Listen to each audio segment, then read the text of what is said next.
Leopoldo, una reflexión más general, porque nosotros recién analizábamos en el programa, si tenemos en cuenta hechos recientes y solamente referidos a las cuestiones electorales, nosotros podemos ver cómo con maniobras parecidas se proscribió a Lula, se lo encarceló a Lula y se lo proscribió. Está proscripto Evo Morales luego del golpe de Estado, está proscripto para las próximas elecciones, y ayer o antes de ayer nos enteramos que también acaba de ser proscripto Rafael Correa para las elecciones en Ecuador. Así es. Es decir, hay como... también vemos el nivel, el tipo de oposición o de confrontación contra el gobierno de ustedes, de Alberto Fernández, que está llevando adelante el PRO, el Grupo Clarín, este último intento por impedir el accionar del Congreso. Es decir, hay un momento especial del sistema democrático en la región, está demasiado menguado. ¿Podemos decir directamente que plenamente está vigente hoy el sistema democrático en América Latina? ¿Qué tipo de reflexión merecen estos hechos que son gravísimos, la verdad? A ver, la democracia está siendo fuertemente atacada desde hace ya unos años atrás, sobre todo por los grandes grupos económicos financieros que tienen su asiento en Estados Unidos, los denominados fondos buitre, etcétera, etcétera, por el complejo militar e industrial de los Estados Unidos, que tiene como objetivo apropiarse de los recursos naturales de América Latina, que son uno de los reservorios más importantes del mundo en materia de agua potable, petróleo, litio, y además también alimentación. Y eso lo lleva a desestabilizar, atacar, golpear a los gobiernos populares. Ellos hubieran intentado, mejor dicho, ellos hubieran deseado hacer lo mismo en Argentina, proscribirla a Cristina Fernández de Kirchner, meterla presa, impedir que participara en los procesos electorales, porque al igual que Lula, Correa, Evo Morales, ella representa los intereses de la mayoría del pueblo argentino, cosa que testificó durante el ejercicio de su gobierno con una gran distribución del ingreso en favor de los sectores de menores recursos, pero también en favor del capitalismo nacional, con la creación de infinidad de pequeñas y medianas empresas, desarrollo tecnológico, etcétera. Y efectivamente es un plan que recorre toda América Latina, que tiene muchas similitudes, prácticamente se aplica con las mismas características en todo el continente, que se ha dado a llamarle el lawfare, que es esta combinación de la que hablábamos entre el poder económico, el poder hegemónico de medios y sectores del poder judicial que fueron adoctrinados en Estados Unidos para cumplir este rol. En algunos casos esto es insuficiente y entonces se arrancan la careta y producen un golpe de Estado liso y llano, como fue el caso de Bolivia, donde participaron las Fuerzas Armadas, las Fuerzas Policiales y grupos parapoliciales encabezados por Camacho, que desde Santa Cruz de la Sierra armó estos grupos parapoliciales para provocar el golpe contra Evo Morales. Proscriben, incluso hasta, en Bolivia ya han postergado un par de oportunidades de elección, pero no nos debe llamar mucho la atención. Hasta en Estados Unidos, hace 2 meses atrás, Trump tiró el globo de ensayo de que se podían postergar las elecciones. Hasta que no reconocería el resultado, se dice, ¿no? Claro. En Estados Unidos. Así que estamos, frente a un ataque muy fuerte contra los sistemas democráticos, pero la Argentina, en ese sentido, yo no digo que esté inmune, pero tenemos una gran fortaleza como país, por el nivel de conciencia de nuestra sociedad, por lo que nos pasó, por la forma en que tratamos lo que nos pasó con los juicios a la Junta, con la CONADEP, que crearon una gran conciencia social, porque tenemos movimientos populares muy fuertes, primero el rigoyenismo, después el peronismo, ahora esta conjunción de fuerzas detrás del Frente para la Victoria, del Frente de Todos, de Unidad Ciudadana, porque tenemos un liderazgo vivo como el de Cristina, porque tenemos un gobierno que está cumpliendo con su compromiso electoral, porque tenemos un movimiento obrero organizado que es el de mayor sindicalización del continente, porque tenemos un movimiento estudiantil desarrollado desde la reforma universitaria que siempre ha puesto cara a los intentos autoritarios. La Argentina hay reservas. Es distinta. Es distinta. Bien, bueno, pero se inscribe igual el accionar de, ustedes vivieron estos últimos días, el accionar del intento de frenar el Congreso por parte del bloque del PRO, se inscribe en este ataque a la democracia que estamos describiendo en el continente, es parte de ese esquema, digamos. Sí, consciente, sí, por supuesto, consciente o inconscientemente ellos sirven a esos intereses. Bueno, de hecho se arranca la careta cuando, por ejemplo, se oponen al gravamen a las grandes riquezas o se oponen al congelamiento de tarifas de la telefonía celular, de internet, de la TV paga. Ellos no disimulan qué intereses representan. Ahora, lo grave es que no se den cuenta algunos dirigentes, o otros tal vez sí, de que son arrastrados por una agenda mediática que tiene efectivamente pretensiones golpistas y desestabilizadoras. Bien. Y bueno, el intento de paralizar el Congreso es una, el intento de fabricar un conflicto de poderes con la Corte para que la Corte se pronuncie contra las decisiones del Senado, para que la justicia intervenga, interrumpiendo el funcionamiento de la Constitución, de los derechos y garantías que tienen los ciudadanos a través del Parlamento, son todos intentos que hay que estar muy atentos, que llevan adelante estos grupos que no se resignan a haber perdido la elección. En el pasado, estos grupos concentrados de la economía, cuando perdían una elección se refugiaban en los cuarteles. Ahora se refugian detrás de las polleras de los jueces federales de Comodoro Pi. Entonces hay que estar muy atentos.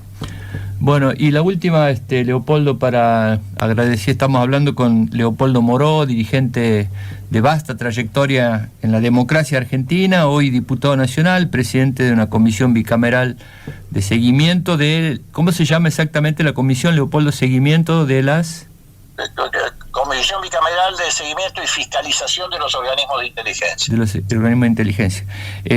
La última pregunta que quería nosotros consultamos sobre una reflexión más general sobre los efectos de este fenómeno total que es la pandemia a nivel mundial.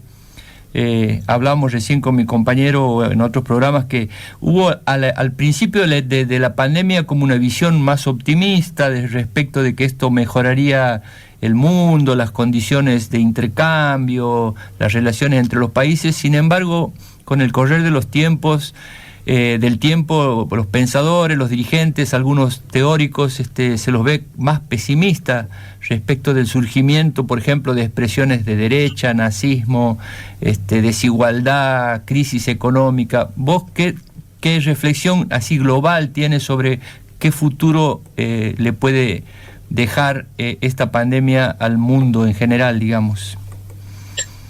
Mira, yo creo que todavía es un interrogante. En primer lugar, porque efectivamente hay reacciones que son muy contrapuestas. Por un lado, esto que vos señalás, resurgimiento de sectores neofascistas, fortalecimiento de grupos de derecha, apoyados en un falso reclamo de libertad, todos estos grupos anticuarentena, que levantan teorías conspirativas, bueno, en fin, todo lo que conocen.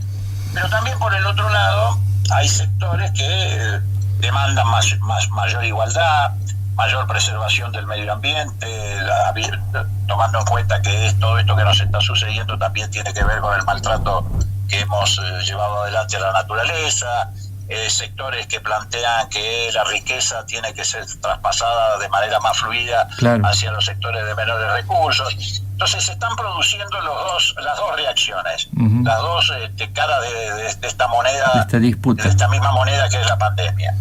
¿Cómo se va a saldar eso? Y es muy difícil de prever,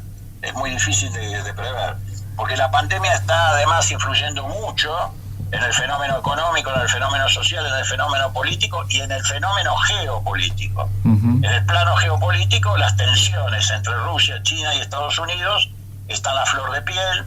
Hay que ver quién emerge si es que emerge, con algún liderazgo a nivel geopolítico. Así que es una batalla que todavía está en pleno desarrollo y que tiene también un fuerte componente cultural que hay que ver cómo se desenvuelve.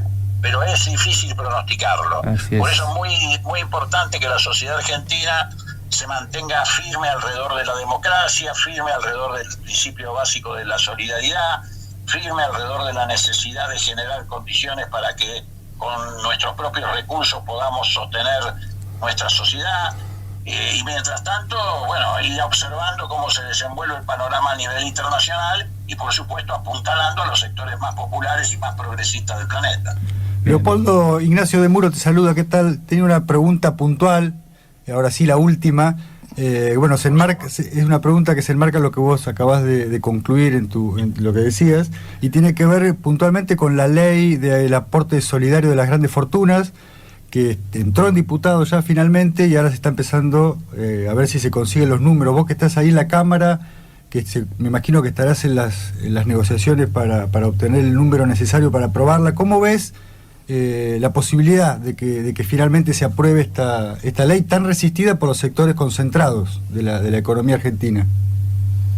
Bueno, yo creo que uno de los factores por los que han saltado con tanta invitación y hasta histeria en estos últimos días de estos grupos de medios de comunicación y algunos dirigentes también tiene que ver con la presentación de esta ley. Claro. Yo estoy seguro que vamos a tener un respaldo abrumador en el Parlamento, ya lo tenemos en la sociedad, el 80% de los argentinos considera que es justo y que es necesario que estas 12.000 personas que ostentan las fortunas más grandes de la Argentina, que representan solo el 0,8% del total de la población, o sea 12.000 sobre 45 millones, hagan un aporte en esta crisis producida por la pandemia del macrismo y por la pandemia del coronavirus. Me parece que esto no está en discusión. Además es absolutamente equitativa, además de solidaria. Fíjate vos que eso aplicaría sobre fortunas de 200 millones de pesos hacia arriba, no hacia abajo. Esto prácticamente a quienes van a tener que pagar este gravamen no les cambia la vida. Sobre 200 millones, al que lo pague le quedarían 196 millones de patrimonio. O sea, no va a tener que ir a pedir un plan social ni a un comedor comunitario. Y bueno, me parece que es un debate que ya lo tenemos ganado en la sociedad y lo único que hay que hacer es ganarlo también en el Congreso, y me parece que ahí vamos a tener la mayoría suficiente.